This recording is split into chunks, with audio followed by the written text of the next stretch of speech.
Bonsoir, chers téléspectateurs de notre chaîne de télévision numérique Proximité Web TV. L'émission Coopération reçoit à nouveau notre consultant. Il s'agit de M.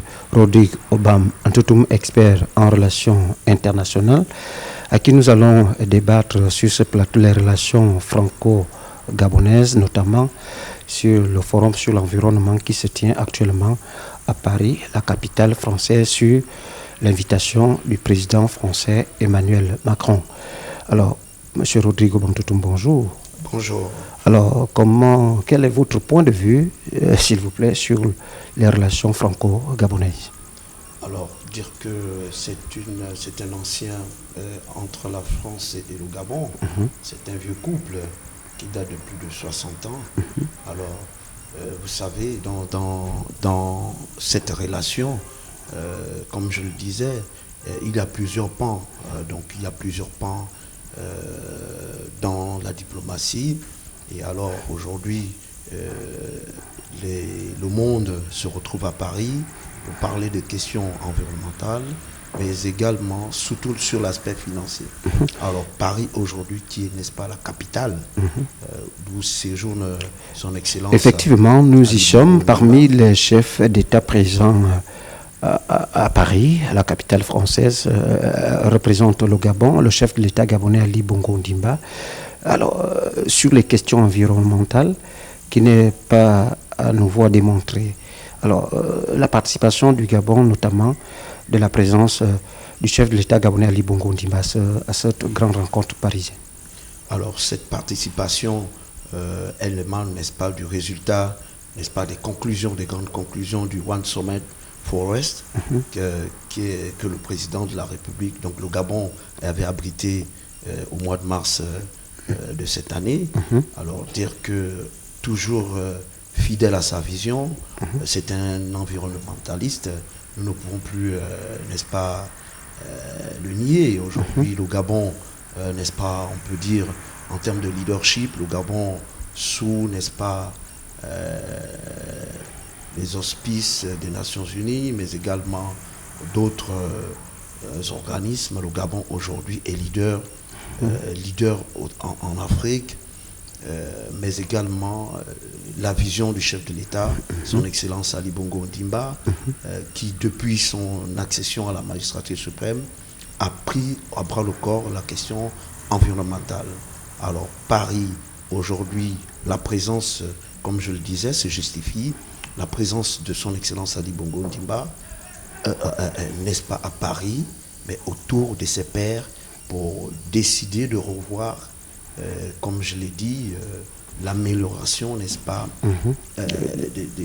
des stratégies financières. Effectivement, Paris en 2015 abritait la COP 25, où tous les États du Sud, notamment le Gabon, parlaient du financement de cette protection environnementale, mais jusqu'aujourd'hui, les grandes puissances ou bien les grands pollueurs, notamment les États-Unis, la Chine, l'Inde, n'ont jamais honoré. Paris aujourd'hui abrite une autre tournure. Pensez-vous que les conclusions issues de cette rencontre dont prend part le chef de l'État gabonais peuvent avoir une issue ou des issues favorables? Alors, je dirais pas. Il faut être optimiste, et nous l'avons vu.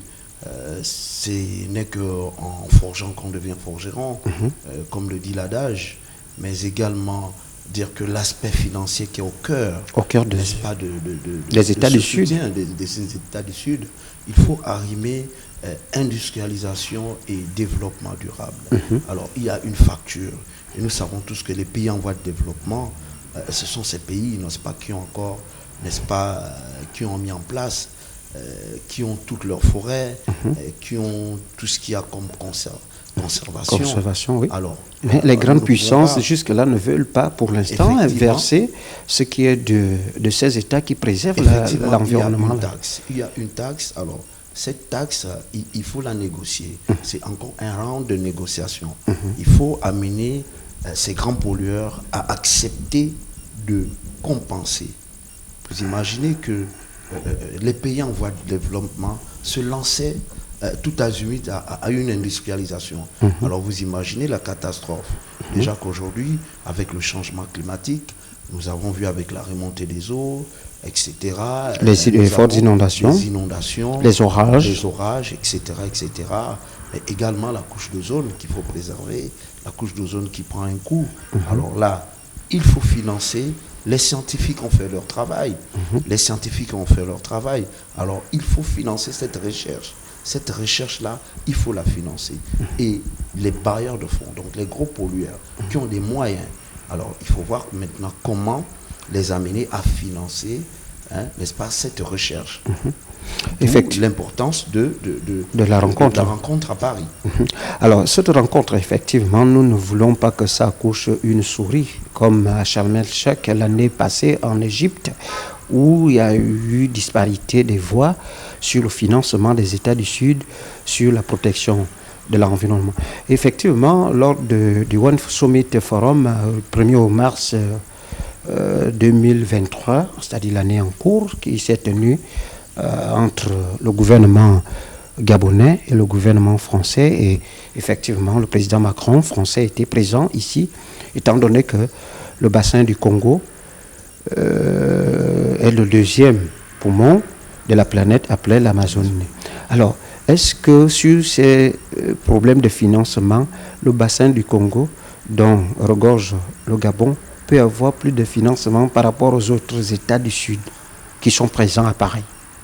Alors, je pense que la répartition, donc la clé de répartition, comme vous l'avez dit, la clé de répartition, pour ne pas, comme on dit, ne pas dévoiler un secret, c'est pas un secret, la clé de répartition des financements, de ce financement, sera à part égale, n'est-ce pas, comme vous l'avez dit, l'importance aussi de la zone, l'importance du bassin du Congo. Vous l'avez dit tout à l'heure, et là, nous le savons tous que le bassin du Congo est le deuxième réservoir en termes de protection, mais en termes aussi également... Et qui absorbe même plus de dioxyde de carbone, voilà. Alors, donc, à plus de 5% selon les scientifiques. Oui, selon les scientifiques. Il faut compenser cela. Donc, il faut, n'est-ce pas, amener, comme je disais, la recherche, elle coûte cher, mais également accompagner ces États dans un développement durable. Alors donc la facture écologique, comme je le disais, la facture écologique, alors il faut la régler. Et les grands pollueurs qui ont reconnu. Donc, Monsieur Obama, êtes-vous optimiste ou pessimiste de la rencontre parisienne du moment? Je reste très optimiste.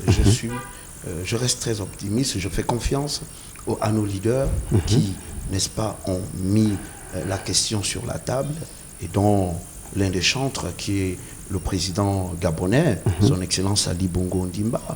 Donc, je fais confiance à l'équipe gabonaise, je fais confiance, n'est-ce pas, aussi à l'équipe africaine dans ces négociations. Et bien sûr, il y a la France qui est là derrière, la France qui veille, la France, n'est-ce pas, qui soutient les pays en voie de développement et qui peut, n'est-ce pas, qui peut convaincre les autres pays. Donc, est-ce qu'on peut dire que c'est dans cette optique que le président français Emmanuel Macron a lui-même seul convoqué ce sommet pour discuter avec tous ces États qui absorbent plus du dioxyde de carbone ou qui préservent la nature? Alors oui, je pense que c'est dans cette vision, mais cette vision découle, n'est-ce pas, de plusieurs rencontres, de plusieurs sommets. Et donc, il y a une vision qui est là. Et là, ils ont, au-delà de la vision, il y a des objectifs à atteindre. Et des objectifs découlent des stratégies. Et donc, la partie financière. Et à Paris, ils vont améliorer, n'est-ce pas, les stratégies financières.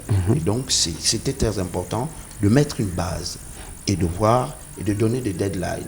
Donc, à quel moment les pays en voie de développement vont rentrer, n'est-ce pas, en possession de ce financement.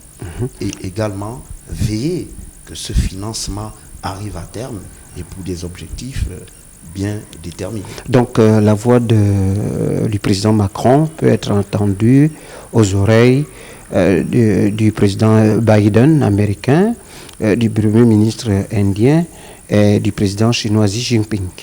puisque ce sont des principales nations en matière de pollution dans le monde.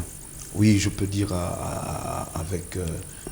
avec beaucoup d'optimisme que c'est la voix du président Macron, et non seulement la voix du président Macron, mais également la voix, n'est-ce pas, des chefs d'État des pays en voie de développement, qui est aujourd'hui le monde sait que la question environnementale, elle est au centre de tout développement. Alors quand elle est au centre de tout développement, cette question doit être accompagnée. Donc comme je disais, la recherche et également la recherche, elle a un prix, il faut la financer. Alors les bailleurs de fonds encore quand on voit l'impact ou des impacts qui se posent, seulement les impacts négatifs sur les changements climatiques aujourd'hui en Afrique et dans d'autres pays du Sud. Dans d'autres pays du Sud, mais dans des pays développés d'ailleurs, dans des pays développés. Alors nous avons vu en France ces orages. Les orages, nous avons vu aux États-Unis, nous avons vu en Chine. Les feux qui brûlent un peu des grandes nations. Avec le tsunami. Alors donc ça, et ils sont, n'est-ce pas, conscients. Aujourd'hui, ces États sont responsables, ils ont reconnu, et à partir de là, il faut améliorer. Et donc l'aspect financier, elle est très importante. Cet aspect qui va nous permettre, les pays en voie de développement, de préserver, mais également de trouver, de renforcer les capacités en termes de préservation environnementale. Mais également, comme je le disais d'emblée, et là encore, c'est une question diplomatique au haut niveau. Un sommet, c'est un grand sommet. Donc je pense que l'événement, donc la rencontre de Paris, elle a, n'est-ce pas, c'est un espoir pour les pays en voie de développement. Et l'humanité. Espérons que les conclusions issues de cette grande rencontre parisienne ne tomberont pas dans des oreilles des sourds. Merci, vous qui venez de nous suivre à travers cette émission de coopération que nous venons de débattre sur le sujet, la relation franco-gabonaise et les retombées des changements climatiques et la protection de l'environnement. Nous avons débattu ce thème avec l'expert en relations internationales. Il s'agissait de M. Rodrigue Obam Antoutoum. Merci de nous avoir suivis à notre numéro de l'émission Coopération.